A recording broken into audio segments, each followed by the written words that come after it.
burned a little bit too bright. This little flame illuminated my scars, and your warm presence healed most of them.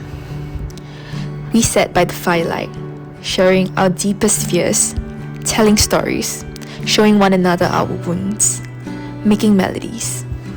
You inspired poetry in me. For a second, it was magic. You were magic. We were making magic. Magic that turned my dark into light, our laughter into symphonies that drowned out the stifling silence and pulsed my heartbeat with the rhythm of happiness. My world took on feelings.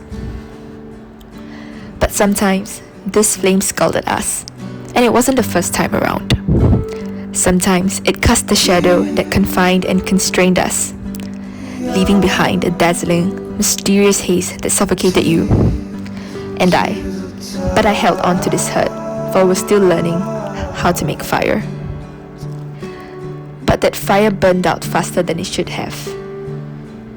And I watched it and you fade into an unfinished sentence, written in the subjunctive mood, abandoned, like the page left unturned, the novel without a start or an end. We were shotgun friends running away. Now, we're just two strangers who know too much about each other. Now, all that's left of our melodies are melodies.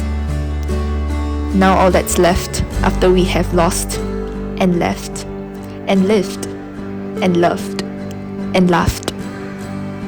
Now all that's left after our forsaken bridge has crumbled into dust is a piece of our memory that is blown away by the wistful winds into the past. But I believe that there is beauty in remembering us. So I wander through our minefield of memories and dig through the rust and reverie to find glass shards that contain precious glimpses of us. That day at the beach, at the park, at the library.